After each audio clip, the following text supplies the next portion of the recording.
Hey, happy weekend! It's done. How's it going? Ooh, that's a little low now. I'm standing. I'm Deus. I'm Rage. And I'm Pseudo. And we're talking about something that sounds incredibly technical and boring, but stands to be rather interesting, I promise you. A lot of the time you'll be going, oh, I remember this, okay, yeah. Yeah, the title of this talk is a little nebulous. What the heck is the player controller? Yeah, well, like I said, sounds technical, and does anybody know? Does anybody want to take a shot at it? Does anybody want to tell us before we tell you? A little bit of inclusion. Want to show us how it's done? Nope. Bye, webcam. Oh! Uh-oh. We've run out of rage. Don't worry, I will be back momentarily. Hey, thank you, Raven, for the bot on. Trying to counter some of that sun behind me. Get my lights on. That's a little better. A little less backlit. I could close the blinds and just have a boring background, but it's so pretty out there. You can kind of see it. It's a nice place. It's a nice day today. It is a nice day. That seems like good news. Let's use that. Beautiful day in the GVR day. There we go. Especially for September. Usually when September hits, it's like a switch gets flipped, and it's like, all right, your summer's over. Now it's just rain and Cold. Yep. Also, I beat Tony Hawk Pro Skater 1 and 2. Beat them both already, huh? I Take that, games! So yeah, if you're looking for a fun little time waster, the Tony Hawk Pro Skater 1 and 2 remaster is actually quite good this time, rather than the garbage version from 2012. That's good. That's good. That means that it won't be in the way of any risk of rain later. Yes. That's true. Excellent. Excellent. So, we didn't get an answer, but we got RageBot turned on for us. So that's something. That's something. So a player controller is... How do we explain this in human terms? It's a piece of code that determines what actions the player can take in the video game. Yeah, it was pretty good. Did you understand that? I mean, it's an accurate description. Hey, Pookie, did you understand that? Or did you just get here? Raven, I know you were here. Hopefully you heard it. Did you understand what he said?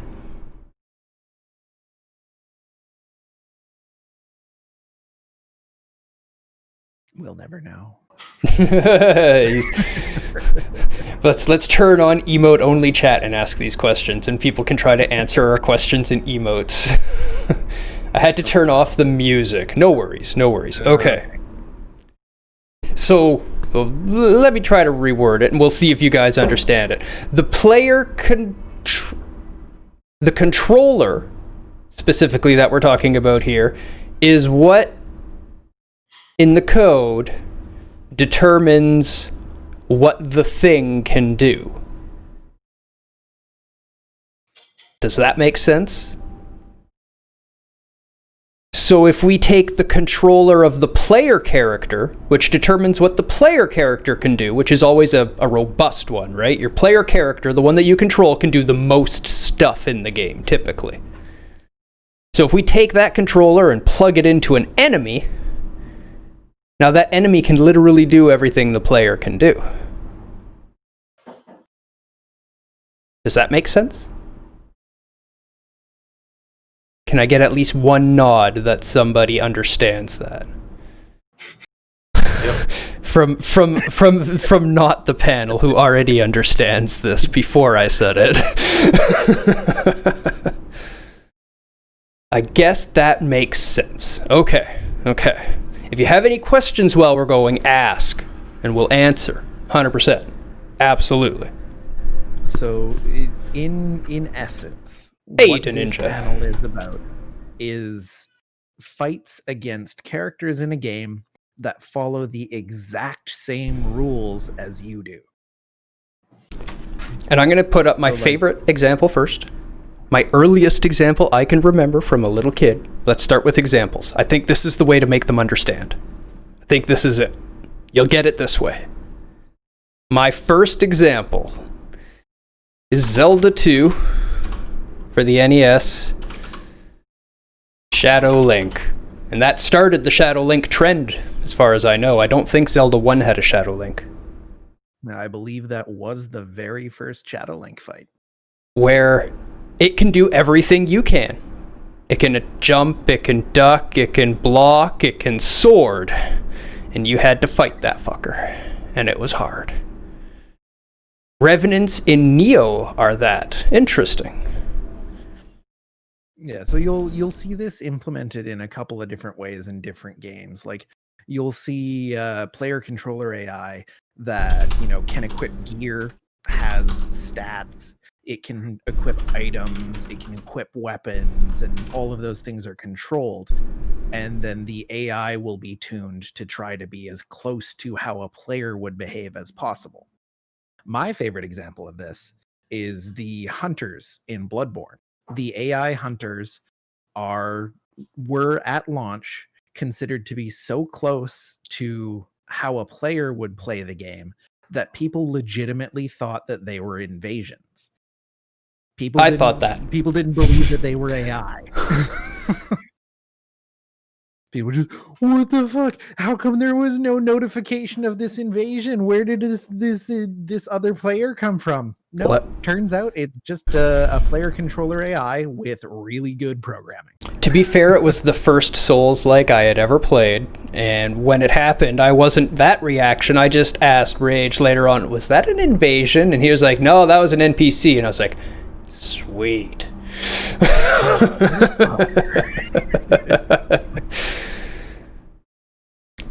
Yep. So that's what we're talking about today. There's a whole bunch of examples.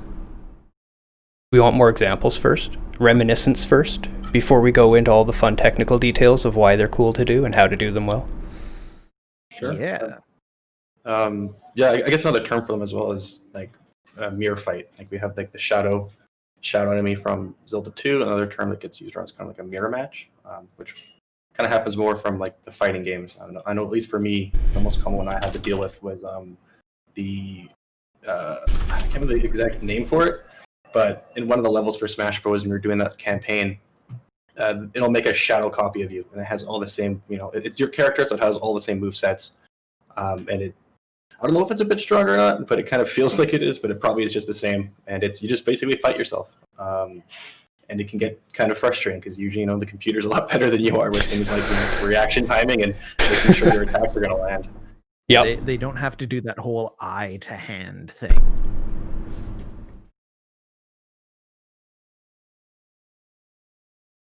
So one of the things that I was starting to say before we got into our examples is that one of the differences between these sorts of fights, these examples that we've just given, is that generally like a boss fight or a hard enemy or most enemies in video games won't actually follow the same rules as you do. They won't necessarily be able to do all the same things. They won't necessarily have all the same restrictions. Cough, cough, Dark Souls 2.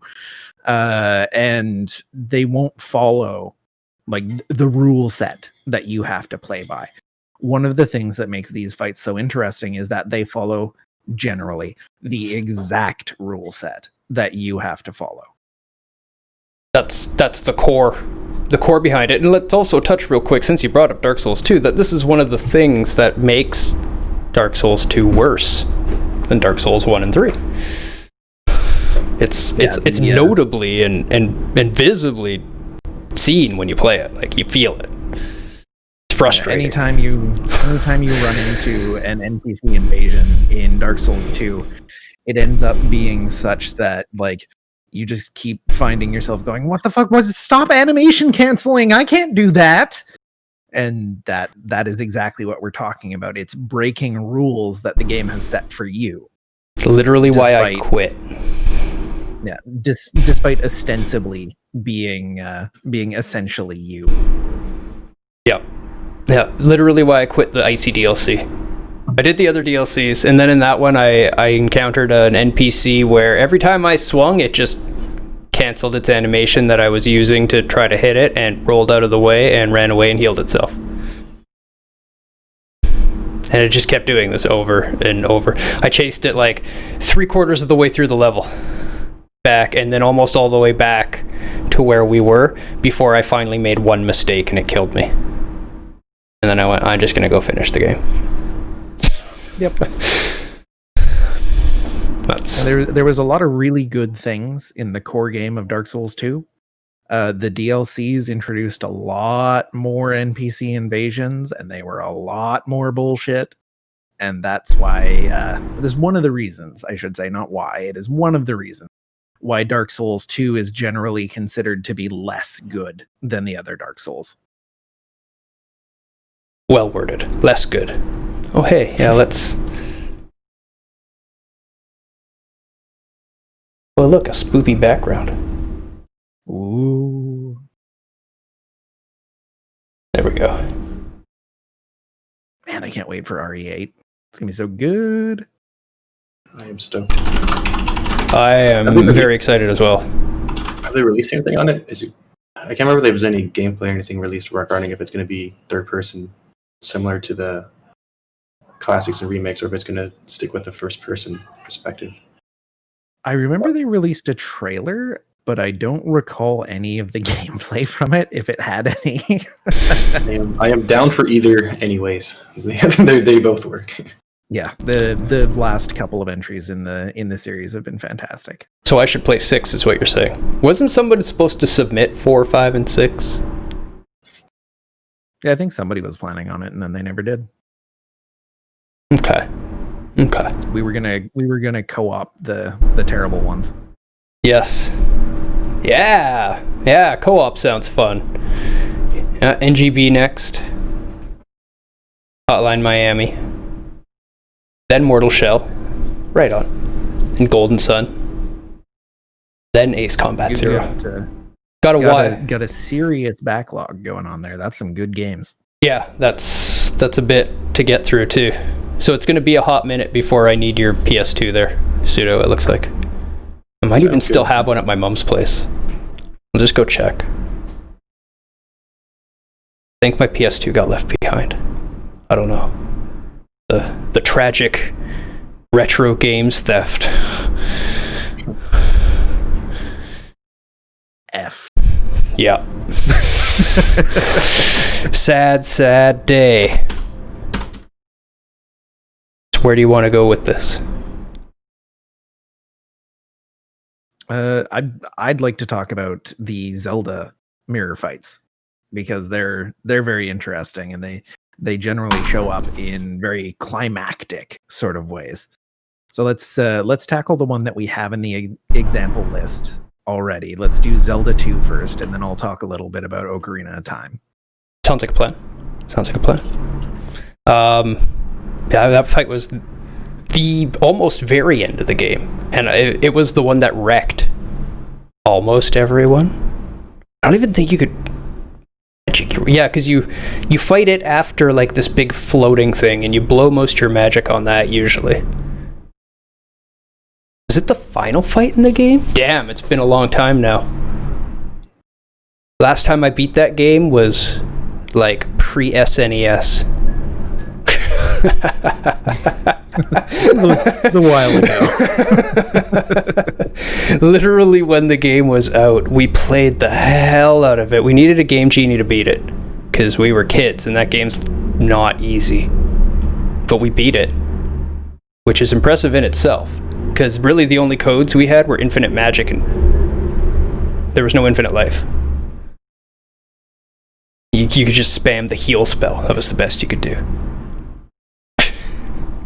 Which granted was pretty good, but was not quite enough. No. If you found the destruct spell, you can get your way through it. But the mirror fight, I remember we had to actually learn how to fight it. I don't think you could kill it with spells. which is would pretty cool. which would actually make sense because you can't get hit by any of the spells you have either. Yep. Interesting. I wonder if that's built into the controller being acquired by it. Entirely possible. Because they don't do a lot of extra programming on the NES. Like, we're talking about 128K of space to work with here to create the game. So you're not going to go into a lot of nitty-gritty detail. You're going to create the controller and then everything follows it, basically.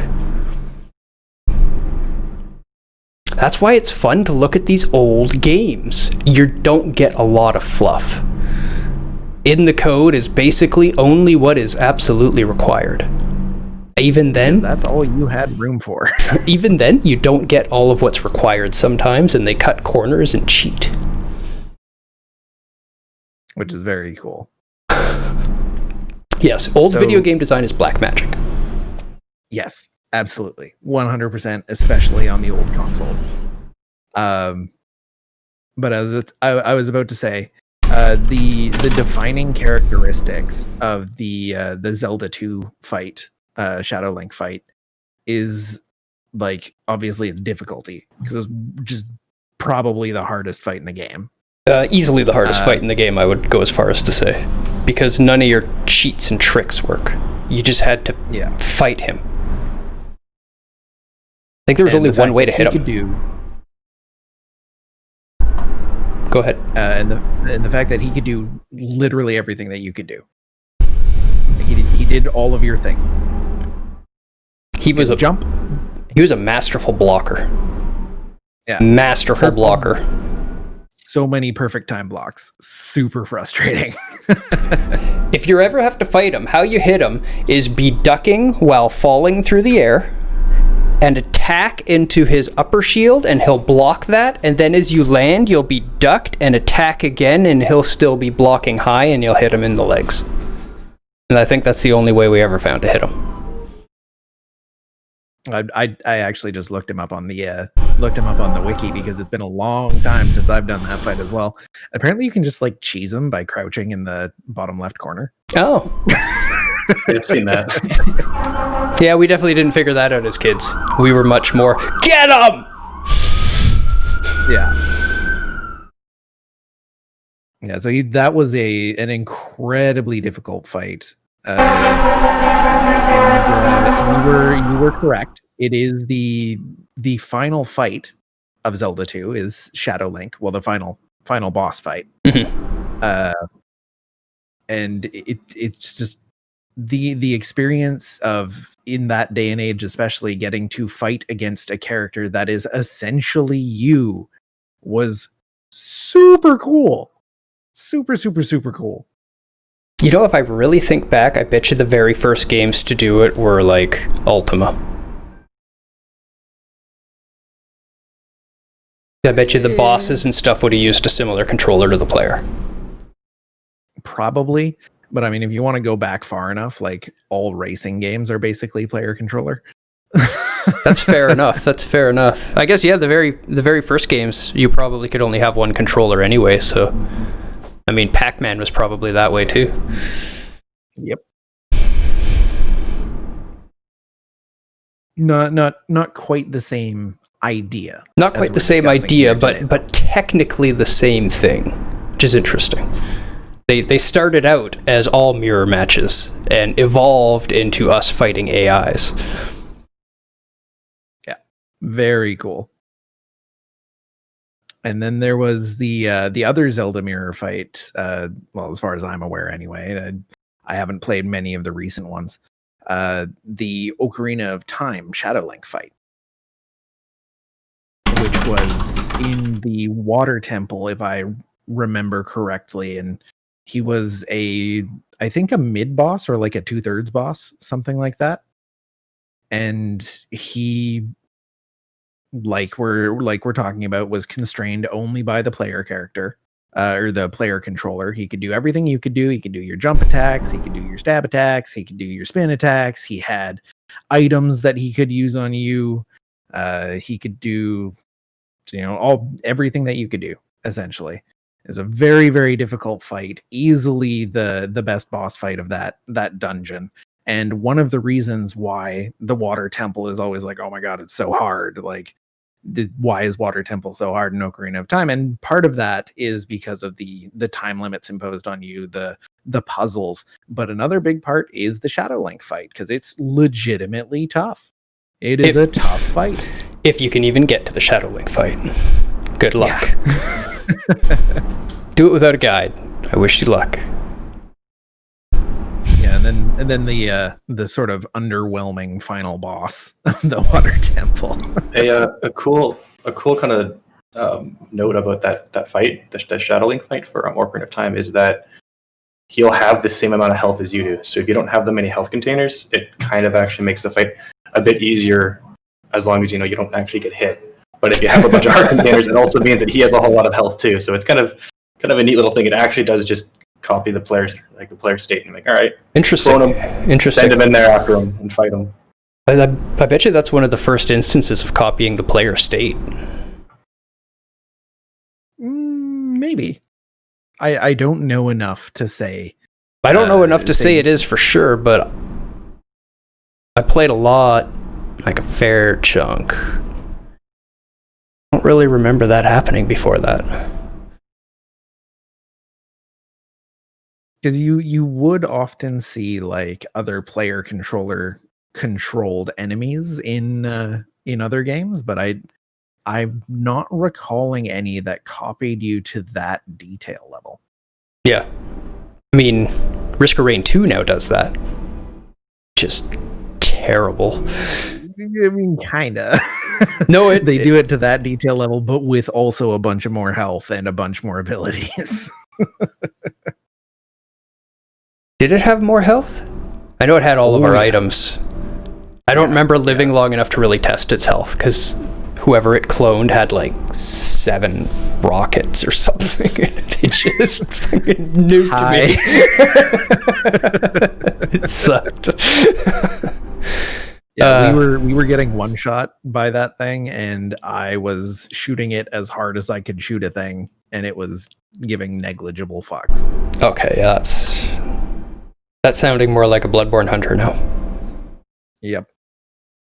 They definitely jacked those things up. They got way more health than they have any responsibility having, or any reason. They're good fights, but I don't know how to get that much health. So there is actually another Dark Link / Shadow Link fight from Four Swords Adventures, which was a 2004 release, and also appears in A Link Between Worlds. But I did not play either of those games, so I cannot comment on them. Yeah, I have not played a lot of Zelda after Ocarina. That's kind of where I fell out of it. I played the hell out of Link to the Past.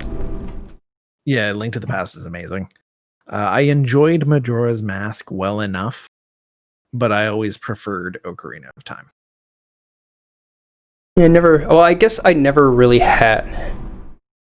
I didn't get an N64 until like later on, or I just borrowed it from a friend, because I don't think I ever had one, but I definitely played a lot of Ocarina of Time. I think I borrowed it from a buddy, is what happened.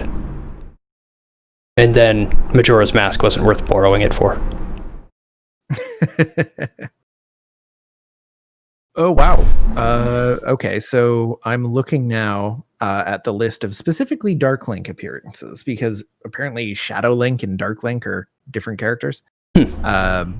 But he appeared in Zelda 2, Link to the Past, Ocarina of Time, Oracle of Ages, Twilight Princess, Spirit Tracks, and Triforce Heroes. So he has been quite the fixture. Yeah. Since Zelda 2.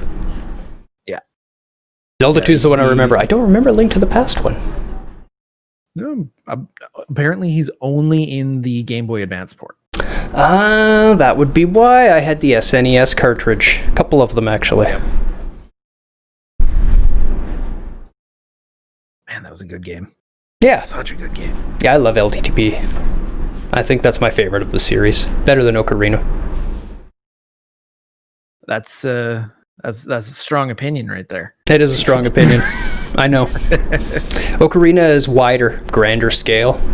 But the purity of LTTP, it's so direct and to the point all the time.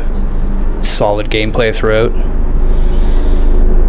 I like it. They're definitely both excellent games, and I don't want to take anything away from either of them.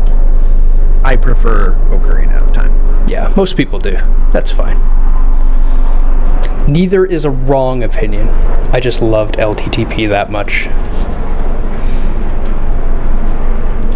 So unless we've got anything else to talk about with Zelda Mirror Fights specifically, maybe Deninja can share some details with us on the Neo Revenants while I rant about Bloodborne Hunters.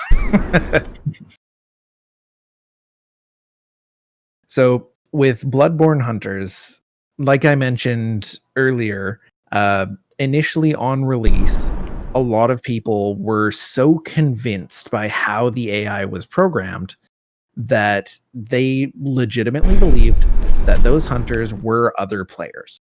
They thought that they had connected to their game, and against traditional Dark Souls fashion, it didn't tell you when something happened.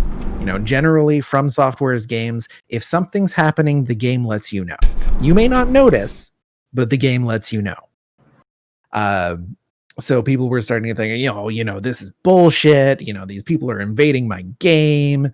What's going on here? Because there's this other player in my game. The game didn't tell me. Like, I didn't know that you didn't need PS Plus to play this game online, et cetera, et cetera.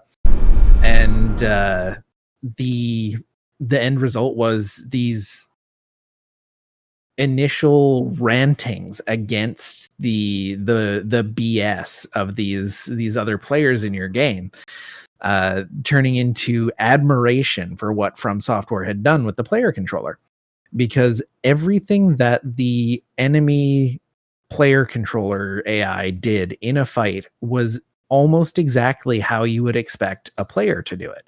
I mean, granted, they're really dumb at things that aren't fighting, and one of the easiest ways to deal with them is to just go down a ladder and then make them jump off the cliff, or walk just outside of their leash range. Yeah, or stand just outside of leash range. But the fact that in a relatively modern game, we have gotten to the point where we can replicate what it feels like to fight a player, granted in an action game rather than something with a more complex combat system. But the fact that we have made it there is pretty incredible. Yeah, I love how responsive they feel. Like, if you give them an opening, they're going to take it. They're very punishing. They're quick to dodge, as much as any good player. That's a key point. When they fight like a good player, they don't just fight like a player. They don't fight like the guy who never made it out of Old Yarnum. They fight like the guy who's made it to the point in the game where you are. Yeah. And the key difference between your character and these other hunters is generally HP value. Yeah. Their guns also do a lot more damage. Yeah, also that. Like, that's one of the things I don't agree with. I think their gun should be primarily a parrying tool like yours. I can understand one or two of them being built that way, because you can get some decent damage out of a gun if you're building Blood Tinge and popping a Bone Marrow Ash. But that should be their way of getting the high damage too. Yeah, the bone ass gets kind of absurd if you've got an actual Blood Tinge build, especially on like Evelyn or something. Yeah. But the player controller constraint is maybe not as literal with those characters, because they do have some stats that are bumped. But at the same time, they are so convincing that people legitimately thought on launch that those NPCs are just twinks. Because that's the thing that happens in Dark Souls, is you'll get somebody who will always invade downwards, with a ton of stats and a ton of weapons, knowing exactly what window they need to be in to be able to take maximum advantage of low-level characters. But no, it's just AI. Notably, they actually are animation locked too, so they're beatable if you know how to approach them. Yeah, as long as you understand your combat system, then you can beat them. And we absolutely will do a getting goods for Bloodborne at some point. Yeah. That will be a thing. That'll be another one that leans heavily on our understanding of state machines video. Yeah. Though this one heavily invested in the state machine as well. Shadow fights are all about the state machine. Yeah, because when you are fighting these characters, you need to understand how the basics of the video game that you are playing works. Because they're following all the same rules that you are. So you got to understand what rules they can't break and what rules you can't break so that you can take advantage of those openings. Absolutely. That's how I beat Bloodborne Hunters. The same way that other things beat me for the most part. Wait for them to get animation locked and punish. Yeah, exactly. You roll or dodge through the attack, and then when they're trying to pick their clumsy ass up, you poke them in the butt. Circle around, hit him in the butt. Circle around, hit him in the butt. It is an impressive feature to actually have it behave like you'd expect a player to behave, to kind of give contrast to other people who don't really or haven't played Bloodborne. When you play shooter games, let's say like CS, like Counter-Strike, or any kind of game that has like CPU AI like bots, but it's still like a matchmaking thing, it's very obvious that those are computer players for the most part, and it's pretty hard to do to make it convincing that you're actually versing other players. And that's why, multiplayer shooters, it's such a popular thing over just your traditional single player, because that experience of what you're getting it's hard to replicate with just AI, without just kind of having them cheat and just automatically snap to your head. So it's really impressive, even just to have the behavior. It's not so much just how good they are, but also just how they behave, because human players do weird things, like they roll kind of randomly, or they run random places, or they kind of stutter, or they just do things that aren't as predictable as typical AI is. You'll find for the most part when you play a lot of games and you'll have reversing typical AI, it's like it gets kind of, they have a set of rules that they're behaving on. They can kind of figure out what's making them do certain actions. But when you have these kind of mirror matches that are with AI that's made to replicate how players behave, you kind of just feel it's all over the place. You can't really get a feel of kind of what's going on. It's a cool feeling, because you're like, is this a player, or is this just really, really unique AI? They'll even taunt you with emotes after they kill you, which is hilarious. That's amazing.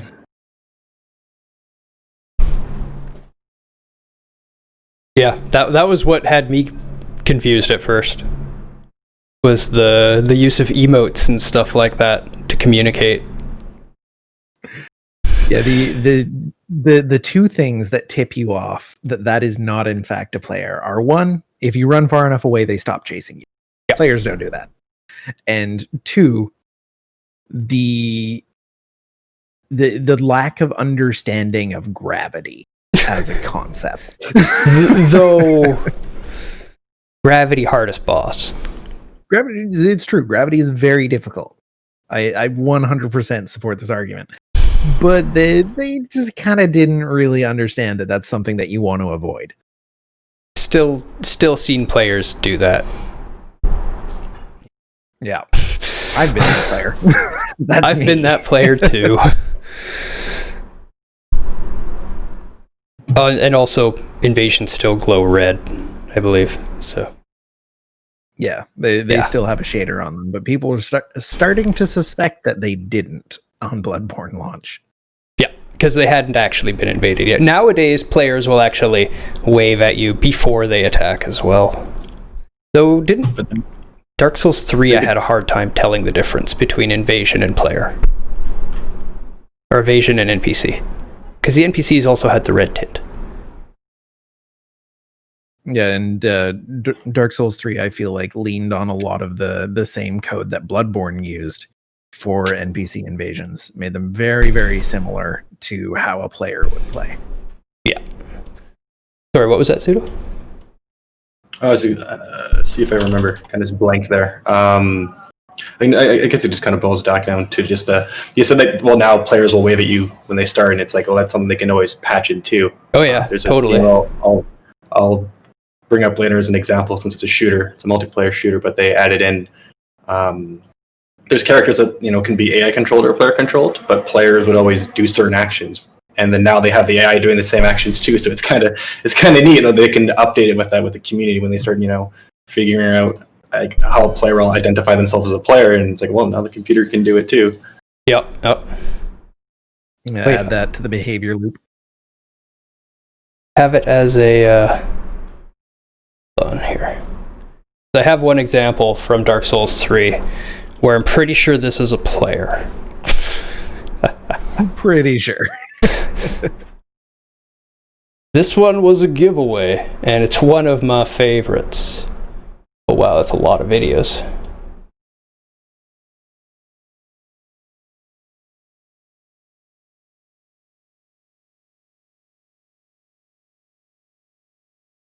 Would it be one of these? Acquired by few. Make good use.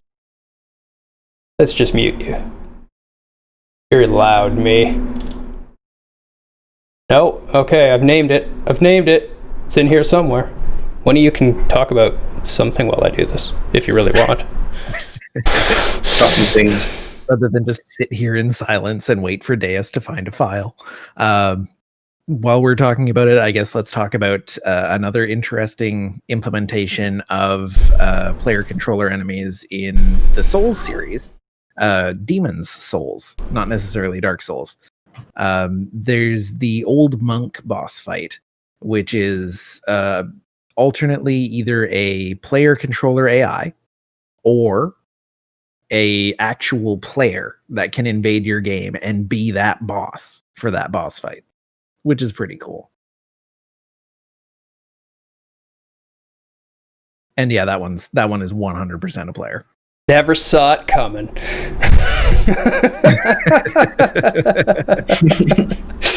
Rude. Like, oh, I'm gonna go lay down too. This guy seems like fun.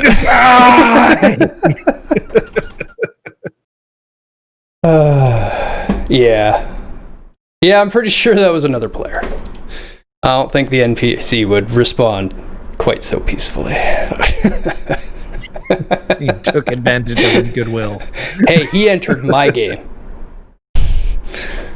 That's enough. That or it was a CPU, and now you've just started the chain of events for Skynet. You've pissed off the AI. So when the AI takes over, and then of course, if it's going to happen, it'll happen before the end of 2020. So if it happens, it's my fault. Yeah, it was Deus. Do you want me to actually put any notes down for the Bloodborne Hunter fights? We just kind of talked about it. Bah. This document's going to be super useful for people. The most useful. Bloodborne Hunter fights are a thing. Awesome. Fighting games? They're cool. You know the most about fighting games here, I would say. Maybe not here, but probably on the panel. That's what I meant on the panel. Yeah, fighting games are an interesting thing because for the most part, other than generally final bosses or secret bosses, the other characters will just be that character. Like it can do all of the same things that you can do all of the time. If a character that you're fighting against links a combo that you don't think you can link, there's a pretty good chance that you can actually link it. It's just a very, very tight window. You'll see things. There have been some bullshit moments in fighting games where bosses specifically can do things players just can't. Yeah, for sure. The bosses in fighting games will often cheat. That is a thing that happens. But the AI controlled enemies will generally be constrained by what the player can do with that same character. So like one of my favorite examples is I'm a Ken main. This guy, very upset about all of the Street Fighter V Ken nerfs. But I was trying to pick up Akuma because Akuma was very strong. And he had a lot of really cool combos that you link together in various very difficult, tight timing ways. And one of the ways that I learned those combos was just playing against AI Akuma. Because he didn't drop combos. Ever. So like the second you got hit, you're losing like 70% of your health bar. But that was how I figured out all the different links that you could make with Akuma. And it turns out like, you can do a button combo into a Tatsumaki, into a light Shoryuken, into a fireball, and all of those will connect.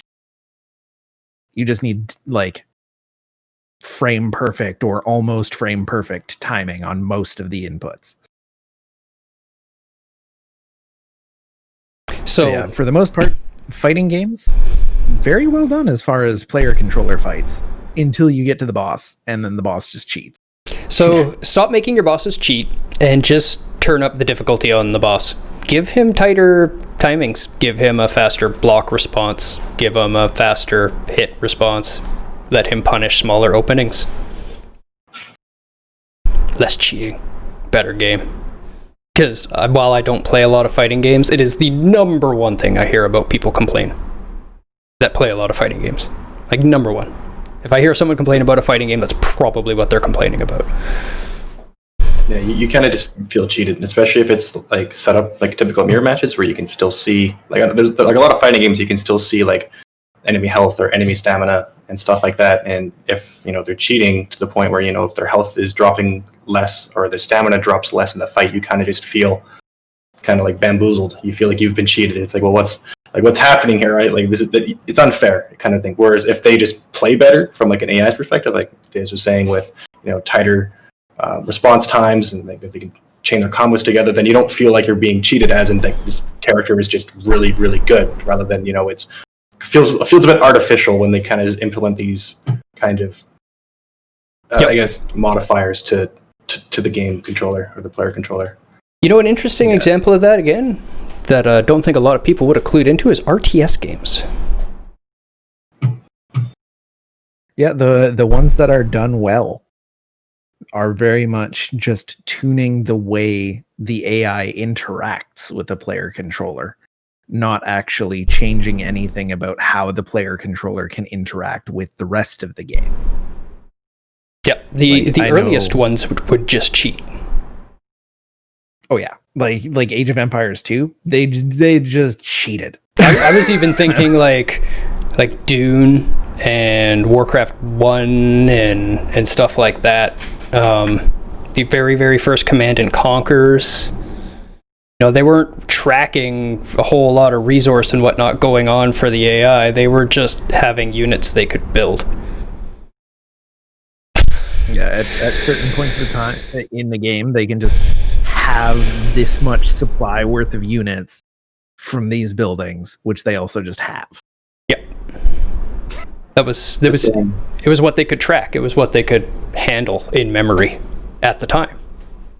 Yeah, it was a big limitation back then to have the two players, because especially nowadays, a lot of time with RTSs, they're made multiplayer first. You typically design it that way, and then now the AI just gets a character. They get the same controls. The interface is the same way. They send the same commands that you get to send, kind of thing. And some will still, at least for like their campaigns and stuff like that, it makes sense to make them cheat. But unfortunately, it's still super hard to do. Like, I understand why people will cut those corners. I modded the game recently. I was playing Company Heroes 2, and their AI breaks after a certain time for some reason. And then going through figuring out why, it's because in the AI behaviors, they track it to it tries to calculate like a winnable fight, And when you get to a point of time, eventually you've built up a huge force. And if you've been like fighting or harassing them, once they lose a fight, they calculated out that, you know, they have less resources than you, so it's not worth it for them to rush and attack you. But then it kind of just doesn't do anything. It kind of just sits and waits for you to roll in. So then, you know, to fix it, I had to make it cheat a little bit, where if that behavior state changes, I'm like, okay, well, if that's the case, then, you know, me as the player, I'm probably doing pretty well. It's probably fine to kind of bump you up to close to where I am, or, you know, add a modifier to your income until you match it, to keep the game kind of interesting. But like actual AI behavior to do that without cheating is super complicated. Yeah, no, I wouldn't expect anybody to do that. We're not at the point of having AI that can do that in a game yet. We have AI that can do that, but not within the game. Those are different things. Take time.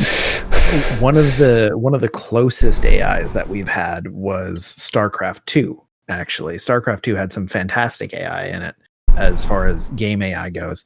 But then what happened was somebody actually trained a like supercomputer level machine learning AI to play StarCraft.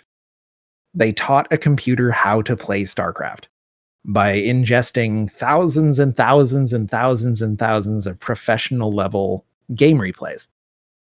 And that AI has actually taken games off professional players now. Oh, I don't doubt it. It has actually won. They have an AI that flies simulation F-18s that has beaten every fighter pilot it's flown against. Yep. So they definitely have some good AIs now. We just need to the AIs that we're talking about are massive, working on like scales of computers and interconnected applications that can't fit in games yet being the key term. They're coming. We're gonna get some serious AI in games in the following 15-20 years from now. It's gonna be real cool. And maybe even sooner. Oh, yeah, it might depending be. on how like AI cores on actual GPUs are now. If you can dedicate that to just, you know, actually calculating enemy AI, it'd be kind of nuts. Yeah, they might just start making little clusters within the GPUs to do AI. I mean, they're getting big enough. Cool. They're getting big enough. Like, I know it might be a 5-rung GPU that has to be riser mounted, but you know. AKA a 3090. but yeah, you can see like the progression here of people writing behavior for their enemy players to, okay, well, let's see if we can teach an actual algorithm how to play this video game. And then we can adjust like reaction times. We can adjust how well the AI controls the inputs that it has, as opposed to making it, you know, just cheat or giving it more resources or less resources or restricting it from being able to do things entirely. Like one of the tricks that they used with the StarCraft 2 AI on the very easy settings is they restricted the amount of workers that it would make, and they restricted the amount of upgrades that it would get. And that's how they restricted the AI to make it an easier fight for players who maybe weren't so familiar with RTS games. Whereas the everything short of brutal AI would actually just play to its scripted capability. Yeah, just cheated though. The future AI we're getting will actually be creative strategies, which will be nuts. Like in single player will legitimately prepare you for multiplayer at that point. It'll literally train you. It'll basically be fighting a super grandmaster that's played, you know, millions and millions of games. Yep. The amount of things it'll figure out will be nuts.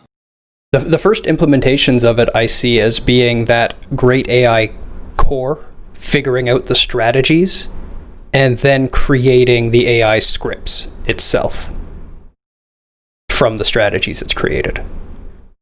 Then those can go into the game.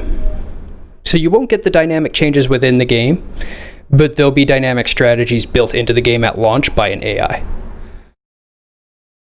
Which will be cool, especially like when you get to the point of like, okay, well, can players actually figure out a better way to do this? Or has the AI already figured out the optimal way? I mean, in the simulations we've watched, they were abusing even the engine level stuff. Like, oh, the engine lets us stand on top of this brick and run to make the brick move the other way. Let's use that. Yep. It wasn't making assumptions like we do on physics. It was just let's use this game's rules. Crazy stuff. Yeah, it knows the rule set of the situation that you give it, not necessarily the rule set of the world that we live in. Well, it has no idea about the rule set of the world we live in. That's kind of the beauty. Yep. But where else do we have shadow fights? Ace Combat Zero is in my backlog. I wonder what sort of plane controller they would use on the enemies. That'd probably be a fully scripted AI component rather than giving it like the same kind of controller you have. At least for a lot of those games, just since it's easier to make it a bit more cinematic than just to have planes flying around. It would be kind of a lot harder to make sure that the maneuvers are spot on and to program it out rather than just having predetermined move sets that these the jets would fly around and do that you can kind of see, and scripted behaviors and like, all right, well, don't just absolutely wreck the player and lock on.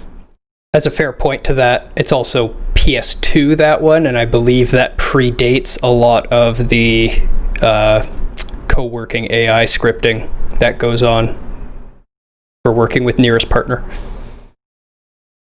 Yeah, a lot of it's probably behavior based, but I wouldn't be surprised if that's something that happens now. It's a lot more common now when you have multiplayer games that have multiplayer first and then they write in a single player, because then the way to do that is you already have the ability to have two players on the screen, but instead of having one interfaced by an actual person, you just kind of write some code that sends the same commands to the player controller. Instead of like a Xbox controller doing it, it's now just directly from an AI core. So like every FPS bot nowadays basically is what you're talking about. Yeah, and in fighting games in the past, every fighting game, FPS bots, RTS for the most part, some still cheat, but that's mostly on like engine level kind of stuff where, like I was saying, even my mod is like, it just tweaks some values so that they can kind of catch up. And interesting one for shooters I can bring up, because one I've been playing recently was Escape from Tarkov. They have an interesting mechanic with their scavs. So for people who don't know the game, it's kind of it's a I guess I call it like a hardcore loot shooter, similar to like games like DayZ, where you're basically the premise of the game is you pick a raid or a map, you go in to try to get some loot, and you try to make it out. If you die, anything that you don't have in a special case, or if you're playing as a scav, you just kind of lose everything. So that's kind of like high risk, high reward kind of play style. So when you go to load in a map, you get a choice between playing as a PMC, which is like the private military company, but they're just actual players, only players can be them, or you can pick a scav character, and these scav characters are AI controlled NPCs that kind of just roam the map and give the game a PvE kind of feeling to it. So there's not just players to shoot, because for people who have played shooters, if you're not great at a shooter, and if you play a game like this, chances are you're just always going to have a bad time, because every gunfight you're going to get into is probably going to be you just getting clicked on the head before you even know kind of what's going on. I know that's what my experience is for the most part, especially in these games nowadays. You kind of fall behind a little bit, but it's nice to have that NPC feel where you can kind of get the drop on them and feel like you're actually doing something. But they can also be played by players. And a cool mechanic that happened is the way that this scav AI works is if you play as another scav player, they won't attack you if you're playing as a scav unless you shoot another scav player. At least the AI won't, but as well as players, because since you spawn in with just kind of random gear, you don't pick your gear, and it's kind of just like, most of the time you're playing this because you want to get stuff out of it, and for the most part you're not really too worried about. You want the least danger as possible, and shooting other players, maybe isn't your full goal. Maybe you want to just come in and get some loot and get out. And the mechanic they had for that is if you're friendly, you would wiggle, as they would say, is you can lean left to right and you would spam those Q and E buttons to kind of wiggle back and forth to show that you're a player, not an NPC. And also, I'm friendly, I'm not going to shoot you. But then they patched it and added that same behavior to the scavs. Oh, I love that. and Makes me want to play this game even more now. I've been following it for a while.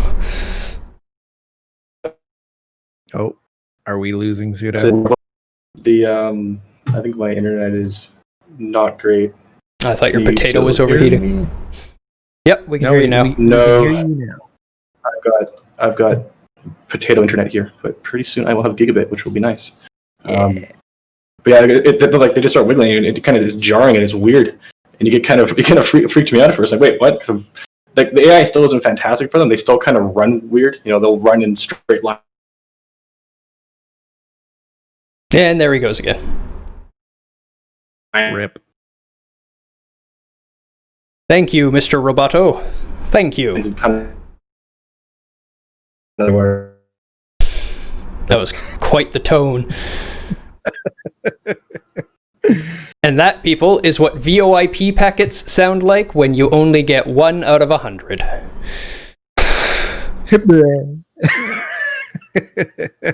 Man, I wish internet here didn't suck so much. But Also, that'll be moving soon. also proof that VoIP is UDP and not TCP.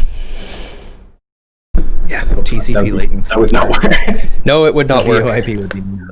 Not just the latency, but could you imagine redelivering dropped voice packets? What are you talking about? It makes perfect sense. wouldn't end up like race conditions at all. You would just be speaker vomit, is what it would sound like. There'd be a little hitch where you wouldn't get anything, and then all of it would come at once. Right. Hopefully it stabilizes a bit. Yeah, because what you were saying was actually interesting, and I did want to hear it. We got to the point where you were talking about the AI starting to wiggle. Yeah. Okay, I'll try it again. So yeah, it's weird because I can hear you guys, but it doesn't completely cut out, and it sounds fine on my end. Yeah, so the AI will start wiggling at you, and it's jarring because you usually don't see that kind of behavior, and that's the biggest thing between like a AI player and a real player is real players are unpredictable. They just do weird things. Like I know myself, you start crouching a lot, you'll jump on things, you'll do just, I don't know, you can't predict it, right? It's not a set thing. It's something just pops in your mind, you kind of just want to do it. But when you play with AI, you have set paths, they'll run in straight lines, they'll kind of look around kind of predictively, and it's, at least for that behavior, they're still there, but as soon as they start kind of like doing that weird, like, community-defined behavior, it's kind of this, that line starts to get blurred. And I'm kind of excited for how things are going. I've been asked if I was a bot before. I actually had a GM contact me in WoW because of it. I wasn't a bot, by the way. I wasn't a bot. I was just farming in straight lines in one area for like 2 hours straight, and some player came up and tried to message me, and I was just busy. So I didn't respond at all. Farming. No, I saw him message me. I was like, I don't give a shit. I just kept farming. Straight line run, kill, run, kill, run, kill, run, kill. He reported me as a bot. GM messages you, are you a bot? No. Pretty much how it went. I was very bored. Pretty much how farming. It went. He asked, sent a message, human message, just, hey, this is GM so-and-so, and I went, yeah, what can I do for you? And that was it. Bots don't respond. Nope. Hey, there's a project for somebody out there. Write autoresponders for WoW bots to talk to GMs. Add an AI-driven chatbot to your code base. They actually do exist. We had one in our, I think it was in our guild at the time. We were like, and we noticed they came on at odd hours out of their time zone. And we went and followed it. And then we're like, okay, it's definitely a bot because it's not reacting to us, just like moving around it. And they had weird behavior when you would like click on the mining node before they would. But then we messaged it and it replied to us. We're like, wait, what? For a bit, but like we didn't know if it was it was kind of hard. It was a bot or not. And then I think eventually we figured out that it was, and we kicked them from the guild. But it was a weird experience. Like they're usually very obvious because they have that like predefined behavior, and you'll notice when you like AIs can be pretty easy to spot. You interrupt their what they're expecting, and they kind of just don't know what to do. So you click on the node right before they do, and they kind of just stand and spin around, and then like look directly where the next node is and start running straight for it, rather than just kind of doing what a player would do, which was kind of interact with who's trying to steal their node, or interact in some way to what's going on around them. But the responsive message was like, oh, okay. But botting is oddly relevant to this topic. Yep. Because you're using third-party software to control the player controller AI. The player controller. Yes. You're basically using your own player controller AI. Yeah, that's exactly what it is.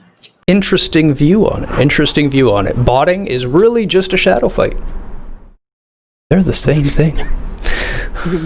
Kind of. You create them in the same way. They're the same thing, therefore it's okay for me to bot. Piss off, Diablo, and let me bot. That's what you're sticking to with Diablo 2. Yes, and Diablo 3. I quite enjoyed botting Diablo 3, much better than playing it. I enjoyed Diablo 3. But actually, on the note of Diablo 3, there is a player controller AI fight in Diablo 3. Is there? Must be new. There is. Newish. No, it was there on release. It was actually part of the final boss fight with Diablo. There's a phase where if you don't... Yes, I remember that. Yeah, if you don't immediately phase him through it, Diablo will spawn not necessarily clones of the players, but player controller AIs of the same class as the player. Yeah, not the same abilities, not the same builds, not the same gear, nothing like that. Lower health pools, if I remember. They were pretty squishy. Or at least low-ish. I guess player health pools are pretty low usually. You just deal tons of damage compared to your health pool in those games. It's what made PvP so ridiculous in Diablo 2, and they still never put PvP in Diablo 3, did they? There is PvP. There is battle arenas. Okay. But it's not like PvP game session. Yeah, no, they never really promised PvP game session. They just promised some form of PvP at Diablo 3 launch. And there kind of wasn't. For a long time, yeah. There was not by the time I had all my 3 accounts banned. They still didn't have PvP. Yeah. However, I made my money back. So I was okay with it. The real money auction house, man. Like that could be a whole topic for a panel itself, monetization within video games. But the Diablo 3 auction house not only broke the loot system, broke how you interacted with other players, broke the community, broke like how servers were handled. Like it was such a bad idea. Yep, I knew it was going to be a bad idea the moment they said it, because I'm like, you're putting a real money auction house in a game sequel where it's like notoriously the most botted game in the history. And you're making it the same UI interface. Like, we've already got bots that replicate key clicks and read the pixels on the screen. That's how we've been doing it in D2 and getting around the shit. The same thing's going to work in D3. It's just clicking on the screen. The only thing I had to do to get multiple bots working was set up VMs, because Diablo 3 liked to only run a single instance. Yep. That's it. That's all I had to do. Quick install a VM, get 3 VMs going, you got 3 bots. Done. You don't even have to set it up 3 times. You set it up once, and you copy it twice. Yeah, it's Actibliz. Not Blizzard. It's not Blizzard no more. But that money, though, gotta earn that sweet auction house tax. I'm just amazed that people would actually spend significant amount of money in that auction house. Like, I know friends who have sold things for like hundreds, and I'm like, yep. Like this was when was it? Maybe 2012. Okay, yeah. So this is like around the time when like microtransactions really started to ramp up, and that monetization scheme of just like, let's find these people who will just take out a mortgage to get really good at this game. Pretty much. I mean, I never sold anything for quite that level. I think my most expensive item was like a $50, something like that, for like a really, really, really nice piece of armor, like near perfect piece of armor. Get more than that, you need to have a weapon that's just ridiculous rolls, at least in those times. But like, it sold while I was going out for dinner, which was kind of great, because like I went out for dinner, I came home, I looked in my email, I'm like, oh hey, that paid for dinner.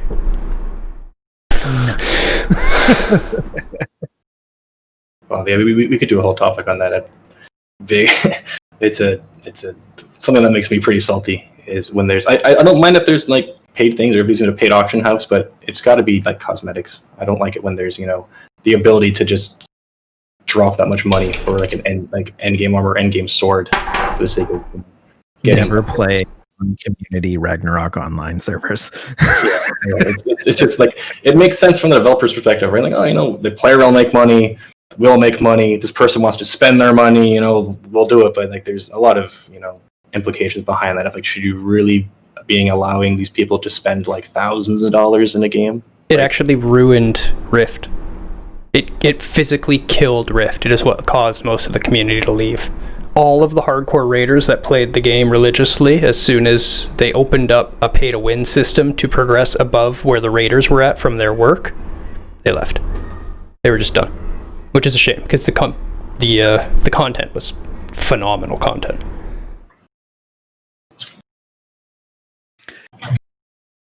See, that's weird to me though, because if the content is good, you should be incentivizing people to play it, not to skip it. Right? You'd think. Like that's one of the things. I kind of understand it in games like WoW, where getting to max level for the new X pack or whatever is a grind. It takes a long time. I'm fine with buying 60 level characters. I'm actually okay with that. Yeah, totally. It's worth the time. If you want to just roll up another class for just PvP, say, and you don't want to have to put in, several hundred hours of playing through the game, yeah, maybe that's worth some money. I don't agree with the pricing, but maybe that's worth some money. If it's worth it to them, apparently. People paying it. I wouldn't. I mean, I guess it depends on how good you are at the game, right? The better you are, the faster you level. Yeah, and it's just like that. It comes down to time, right? Like, for the amount of time they'll spend it for them, they want to be able to play it now rather than okay, well, I can only play certain days, and maybe they have a busy schedule, and like, oh, it's going to take me like 3 weeks to hit that.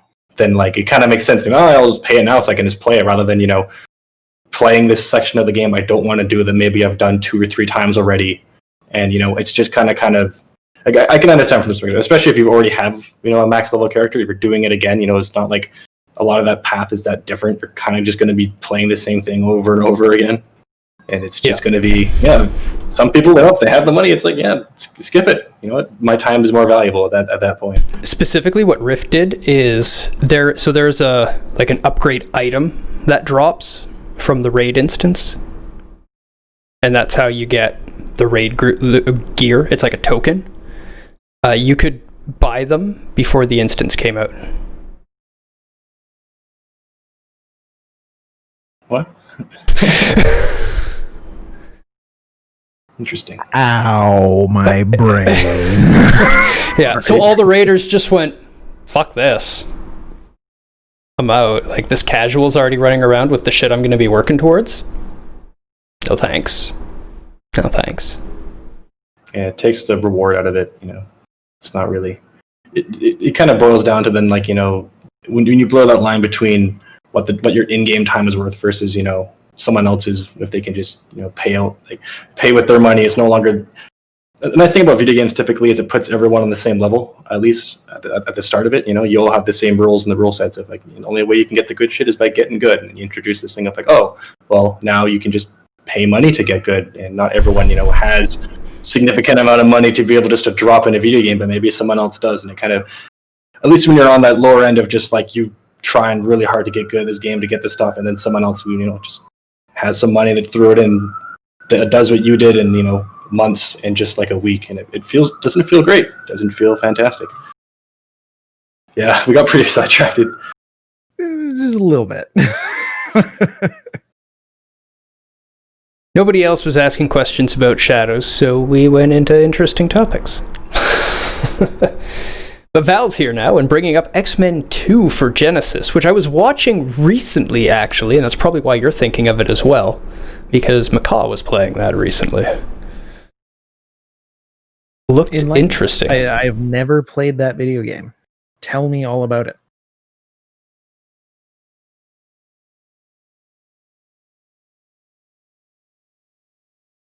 Let me pull up a video. Let's see if I can find an example.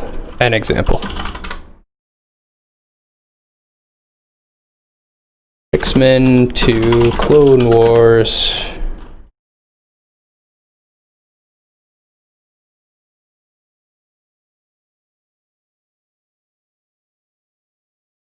Clone fight.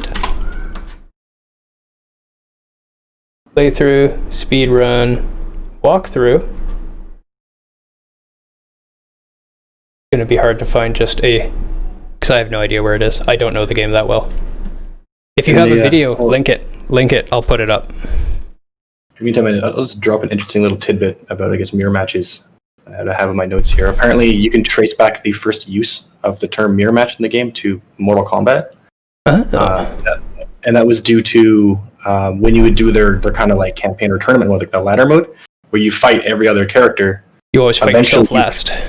Eventually you fight yourself, and in the actual the menu for that, it shows up as the mirror match. Yep. And that kind of goes back to the same kind of idea. Like, it has the exact same character that you're using, and it has nothing special. It interfaces it the same way you do, just not through like a physical controller. It's just simulating those controller inputs to that. And so apparently the first instance of the actual term for mirror match was Mortal Kombat. Which is interesting because that term is now used for any time where somebody is or somebody or something is competing with you and the same thing. So like if somebody in, say, Warcraft or Starcraft is playing the same race as you, that is considered a mirror match. Interesting. Yeah, it's quite widespread now, isn't it? Not too familiar with the game myself. Yes, I only brought it up because Macaw was playing it recently. I watched him play through the first one. That looked so painful. So painful. I'm trying to think of a game I played recently. It was a 4-player co-op game, and the AI would possess a player and then attack you. WoW does that quite a bit too, actually. WoW would do that quite a bit, and that's technically the same thing. It's an AI it's true. Controlled player thing. That's true. They have a lot of mind control in that. Yeah, and then it's interesting that at least for those levels, like they have it, especially for WoW, they have it kind of verbose enough to handle just how kind of all the different, at least, abilities that can be there and what they use. Because for the most part, it seemed like they would actually, they could mess you up. And I wish my memory wasn't so bad. I can't remember the game it was, but the game I was playing, it was definitely like when someone gets possessed, you have to just like stun them or stop them as fast as possible because the term for it, I think, is like super mooks, when they have like player, like when there's enemies as strong as the player. They're not your typical enemy. Mook, they're a super one, and they'll just mop the floor with you. Like if you play most co-op games, if all of a sudden you could attack your friends, you'd probably destroy them in 1 or 2 hits, and it's always an interesting mechanic when it shows up and you're like, uh-oh, what's going to happen now? Yeah, you don't usually want to fight against another player character, or you don't want to fight against a character built by a player character. Especially one built by somebody who really knows how to build one. You're going to find yourself at a disadvantage very quickly. One thing I liked about Virtua Fighter 4 Evo was you could fight against AIs that were based after the playing habits of real players in Japanese arcades at the time. So even if you were in a mirror match repeatedly, you might come against 5 different wolf AIs who played differently. Very cool. That's really cool. That should be done more often, I agree. It's a pity arcades aren't such a thing anymore. Yeah, they still are in Japan, but not this year. You could still pull, you have the world championships and stuff like that. You could easily pull those types of habits and just turn down their response timings. Or just be mean and turn them up. Super god tier version of the pros. Here, this is what it's like to fight against the world champion who can block in half the time. Try it. Guess what? You're fighting Daigo now, except that it's at his prime, and he's even faster. I actually really like this idea. Why don't they do this? They can do this. You should do this. You want to make a good fighting game? Start doing this again. I might even play that. Strangely enough, the Super Smash Bros. Amiibos have really good AI. People suspect that they train as well, like when you actually match against them, where they have networks of I'm not sure if it's confirmed or not that they're using neural nets to train them, but their AI is significantly different from like a level 9 CPU, especially when you kind of give them special abilities. Like they are hard. Like a max level Amiibo is significantly hard to beat. Like it actually takes effort, and the only way I've been able to beat, one of my friends has one that's pretty buffed out. I think it's a Bowser, and the only way I can really beat it is by playing like Kirby or something and doing cheesy mechanics like, camping the edge and then just like sucking it up and jumping off the edge with it. Stuff that like typically AI isn't really going to still be able to predict. Like you do like really weird cheesy things. They don't always, they can't always. Most players, it happens to them once, and like, all right, I'm not doing that again. But before, like, they're not training in real time. If you find a cheese mechanic that works, you can typically repeat it. The AI isn't going to like all of a sudden adjust its behavior. Usually, we're starting to see that now. It's starting to happen. But I've seen players learn just as slowly. Yeah, that's fair. That is fair. Very true. I had someone rage quit a tournament one time because I kept doing that as Kirby. I just kept sucking him up and jumping off the edge, and he didn't know what to do about it. I guess they didn't know that for people who haven't played Smash, like basically one of the characters can just encapsulate on the character. You just suck them up and you can walk around. You just walk off the edge, and by the time they break out, they usually are just going to fall off the map and they'll lose a stock or lose a life. But when you get sucked up, you're supposed to, push buttons and move your stick to kind of break out of it. And I guess they didn't know about that, so I just kept doing it, and they just kept waiting the full length of the action. And it was I felt bad a little bit, and he just started yelling. And I was like, oh man, you just quit. Like it wasn't even like full tournament. It was like this seeding round to find placement, and you just quit. And I was like, oh no, oops, my bad. Yeah, I mean, the one time I played Twisted Metal 2 online, I matched up against some guy that literally fell for the exact same simple trick every single time. I would hit a teleporter, I would sit on the spot that the teleporter takes you, I would watch my mini-map to see when he's about to hit the teleporter, I would drop a bomb, like the strongest thing you can use in the game, on the spot that he teleports to, and boost away, and he would teleport to that trying to chase me and lose like a third of his life, and I would just boost to the next teleporter before he can even recover from the explosions and everything, and sit there and shoot missiles through the wall waiting for him to come to the next teleporter pad. And I just went back and forth between two teleporters and killed him like 3 times without getting hit once, and went to leave, and he was like, where are you going? This isn't over yet. And I was like, yeah, it kinda is. Kinda was a long time ago. And people who refuse to adapt to anything are the ones who constantly whine to devs for nerfs. Yep. That's why devs have to not listen to the community. The game designers are the professional game designers. Stop listening to the community when you're designing your game, and just design a good game, and fuck the community. They'll like it. Yeah. Sometimes they make some pretty stupid things, and the community can be right about it. I mean, yeah, you mean, sometimes with WoW, the community is kind of like, what are you guys doing? You killed shamans for the 5th time. Can you stop? Why do you hate this class so much? I mean, they're not perfect either. Some feedback's good, but there's of course the always super loud group that are just shouting, and you kind of just ignore the people who are just shouting and screaming things. And you can usually find the people that are giving some thoughtful feedback and not just complaining, but offering some potential solutions to fix it. Sure, if they're coming in with like some math and like some work, like, here, look, this is why this is actually broken, then yeah, look at it and take it seriously. It doesn't mean you automatically do something about it, but at least take it to heart. That person with their math may not have taken into account other areas that you were worried about. There's more depth But to if things than a they- lot of people think about. If they've actually put in the thought and done the math, then their viewpoint is probably something that is fairly valid. They've put Yep. the effort in. Oh, totally. They may be wrong, but you should definitely consider their opinion. As an example, like classic WoW, AQ40, Cthulhu or Cthulhu was a super difficult boss, and people bitched and complained like it's so hard, do something, and they were like, no, beat it. They refused to nerf, they refused to fix, they didn't listen to the community. It wasn't until one of the top members from, I think it was Death and Taxes at the time, which was the top guild at the time, came out with math taking into account travel time between spots to attack things for DPS throughout spans and how much health various spawns have, proving it was impossible to kill it under current situations. Then they did something about it. Only then did they do something about it. That was how old WoW was handled. One class, or one role of each class worked for endgame, because that was how endgame was balanced. And everyone, if you wanted to raid, that was your role if you were that class.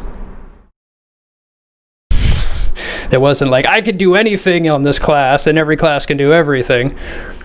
It may be nice that you can do anything and everything, but things were balanced and tuned so tightly because of that.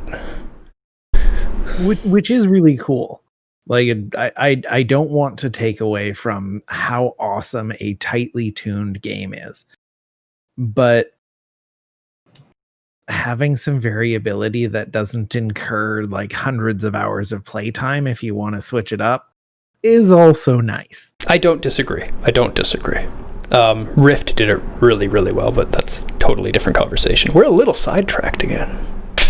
I wanted to bring up a quick tidbit. I thought when you're talking about your Twisted Metal Black story, you're saying how that we're talking about how like even like players aren't learning, and we're saying the AI doesn't learn.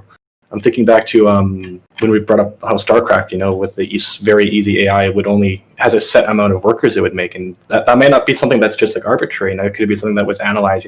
Get a bunch of new players in and just see how many workers they actually make, and see how many upgrades they actually make. Maybe turns out that's just what it is. Maybe there is just an actual average number of, if you're a very new player, chances like maybe you only ever make 5 workers, and that's just what it is. And maybe it's not just such an arbitrary number. Maybe there actually is some kind of kind of thought and like an actual more in-depth process behind that. Kind of a neat idea, at least. It's not just like an actual limit. It's actually just a bit of human-defined behavior that's put into the artificially into the code for it. But maybe it's something similar to if you were playing a new player. That's the same thing they would do. It's possible. I don't think that was the case with the earliest ones, but I hope that was the case with the mid-range ones. Starting to actually figure out what players will do and tuning your AI to that. This has become an AI talk more than a mirror fight talk, but I'm okay with this. AI is fun to talk about. Yeah, AI is neat. And AI is core to what we're talking about still. To make mirror fights really be recognizable mirror fights, like to make it feel like you're actually fighting a version of you, it's all on the AI. It's all about the decision making.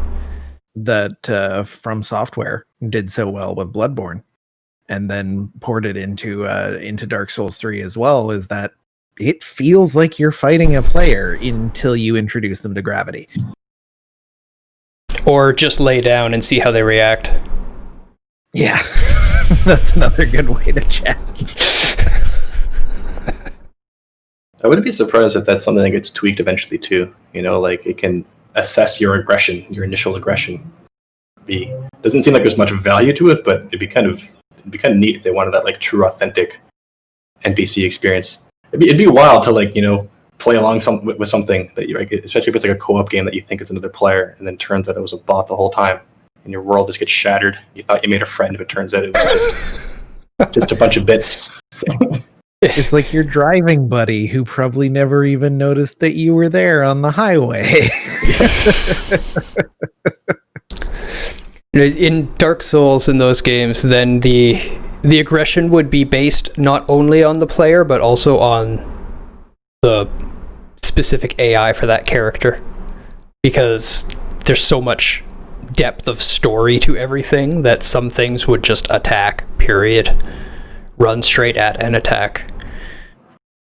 Where even if that was a player, that's probably what that player would have done, you know? There is those PvP players that see somebody and they're just like, I want to kill them. It happens. And then there's some that's like, oh, hey, this guy's doing gestures and like jumping around all weird. Let's go jump around all weird. I did like how in Mortal Kombat 11, when you had mirror matches, the characters would often acknowledge how bizarre it was for them to be fighting each other with pre-fight comments. That sounds like Mortal Kombat humor. I love Mortal Kombat. I don't play any of the new ones, but it's always been my fighting game if I was to have a fighting game. That or Soul Blade. Played a lot of Soul Blade, which became Soul Calibur.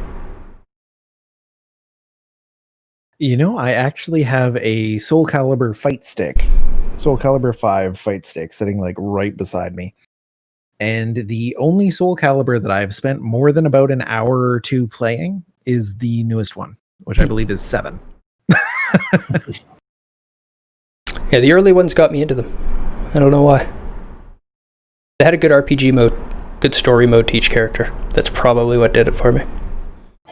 They're cool characters too. They were well designed. They're intriguing. Yeah, well written. Some of them are very frustrating, but they were definitely cool. Yeah, I'd be interested to see that. Is Teach the new me one about the 6 game. or 7, Mel? 6 is the most recent one. Okay, yeah. I love seeing what the community makes with those character creators, because they're just wild. Very silly. Anything you can think about it probably exists. Even just like very, very weird abstract things like table. Or like, I'm gonna search up some of these. You're like, I have to show you the absurdity of this. They get wild. Some are just like hilarious. I'm trying to find the ones that aren't. Okay, here's one I'm gonna post in our Discord chat. You can. Since we've been talking so much about it, let me see if I have any good videos. One's a pistachio. It's just straight up a pistachio. What? Like, Where's Open Original? There we go. Yep. here we go. We Give got it to Mr. me. Crabs in here. Here's one. Oh, Character name Pistachio, though it is actually just 2 turtle shells. It's basically a pistachio.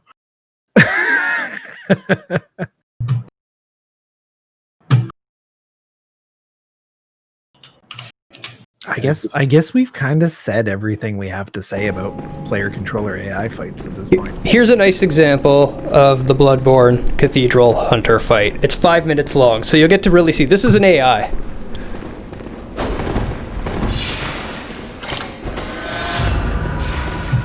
He's been dying.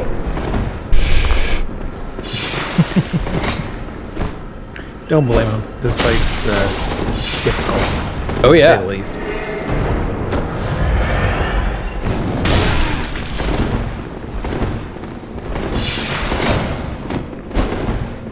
One of the really cool things about this fight, That cheeky little catch. you can see that the AI is like very cognizant of when its buffs are running off, and like sometimes it'll double pop by accident, but it does its best to actually keep its buffs up all the time. Yep, but if you're on it and forcing it into combat, then it won't have a chance to reapply buffs.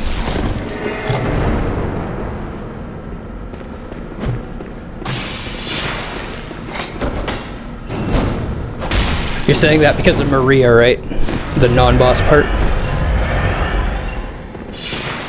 Lol, people calling Maria hard.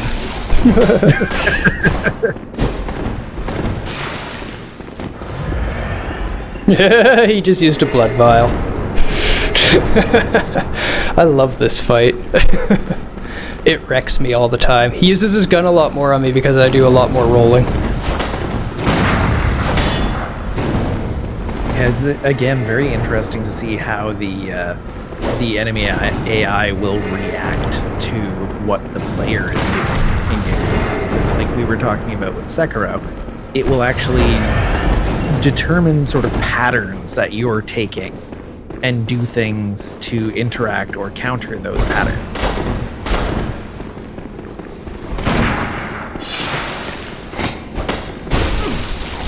You're being far too defensive. You have to be fairly defensive on this thing, though. Do you, though? The more aggressive you are, the more it starts firing its gun, and its gun will take a third to half your health, depending. Yeah, and then you hit it, and then you get your health back.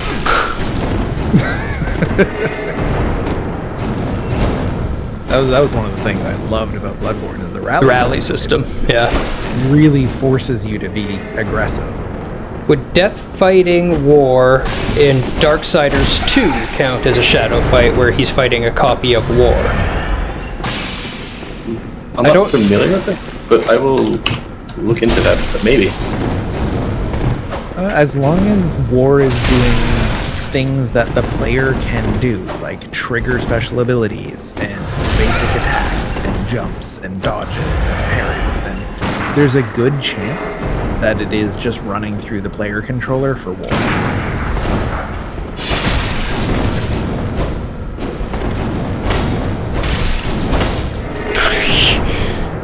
Dodges on point.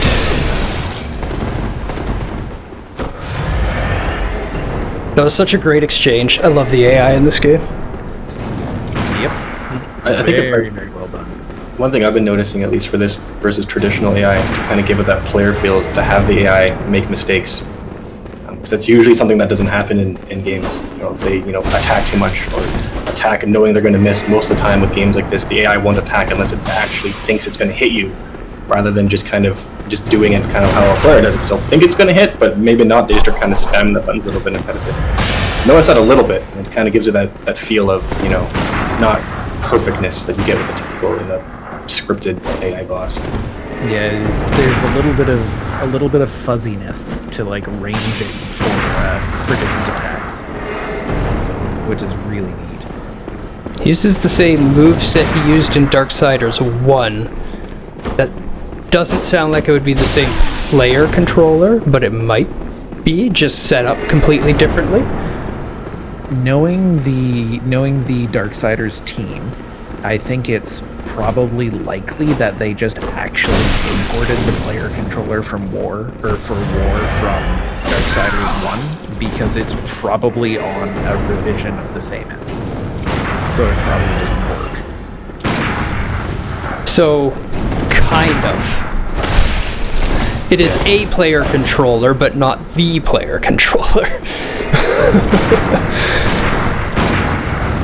Yeah, it's not a mirror match, at least. It's not like a shadow version of yourself. Yeah, you're fighting yourself from the last game, which is cool. It's cool and niche in itself. Or one might say, teach.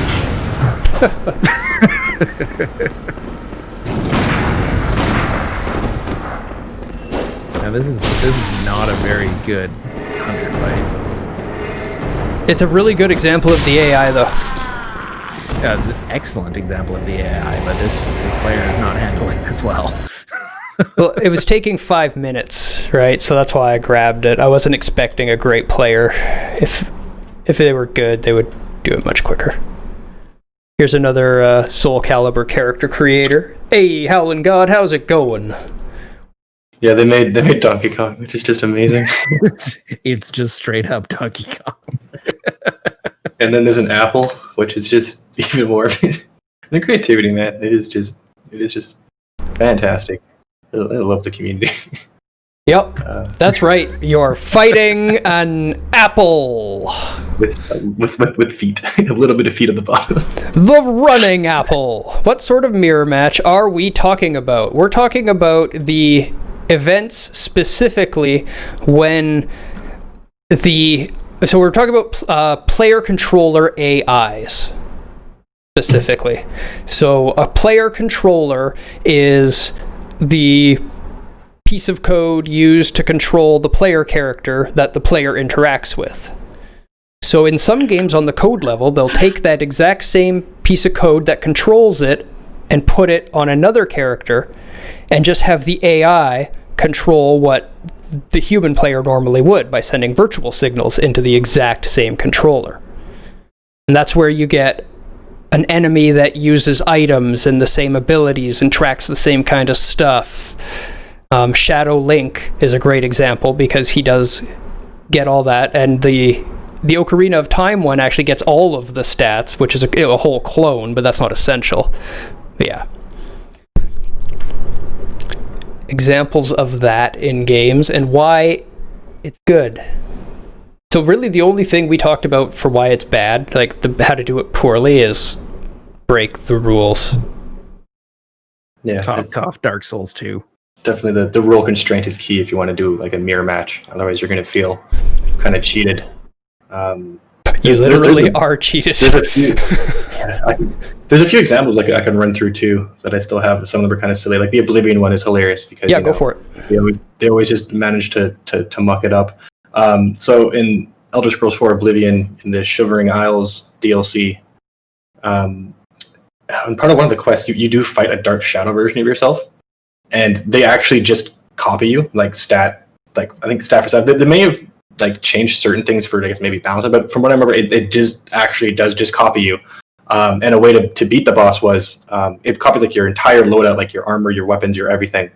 And the way to kind of make it easier on yourself is just to equip the worst items you have at first. So the immediate version it clones of you is just got garbage to your weapons, and then you pull out your good weapons and kind of just destroy them before they have a chance to change into anything more stronger than the small little dagger you gave them. And it's still neat mechanics that like they get your actual loadout, and it's kind of cool that they do just copy. They just take the current player instance and be like, all right, duplicate it, plug an AI core into it, and be like, all right, now fight each other. Naked Hero of Kvatch. Catch. I have no idea. Vatch? I have no idea how to pronounce that. Probably something I'm nowhere near yet. The one that I've done more recently that was really cool is in the Yakuza series. It's a fighting game that kind of is focused around like the different stances you have. Like there's Rush, which is like a faster kind of more combo heavy version of your traditional slower kind of brawler type, and then there's some that are kind of more defensive and stuff like that. And then the final boss you face has the same fighting sets that you have, and they go through them, and you kind of have to basically fight a version of yourself. It's a bit of a different scenario because they are tweaked, and it's kind of more of a scripted encounter since it's a boss. They're going to be stronger, they're going to kind of hurt you more and have more health. But it's kind of cool to fight the same kind of load set you have. And another cool thing is, I think if you do unlock the legend, usually you can unlock the legend fighting style. I don't think they have that fighting style unless you have it, which I think was kind of a cool mechanic. So it is kind of you're just fighting just a stronger version of yourself to prove that you kind of are the best version of you. And another part of Yakuza, I can't remember which game it was, but like the side quests are just always amazing. I love this series. If you haven't played it, stuff like definitely go play it. So the main character, like the protagonist, is like at one point gets pretty popular, and people kind of know who he is, and he, he's the dragon of Dojima, and this imposter shows up that you can kind of run into, who just dresses exactly like you and talks like you and looks like you and just starts claiming to be you. And then you fight them, and they just have your fighting styles too. And it's just a hilarious little side quest that you just fight an actual imposter, but really it's a mirror match. It's just it's just a funny little thing. You run into it, just, oh hey, it's me, but not me. And I guess we'll fight to see which me is the real me. Yeah, the Yakuza series, while not my cup of tea, is something I have a great deal of respect for. Like they have done so many cool things with that series. My favorite is the arcades where you can actually play all the old Sega games.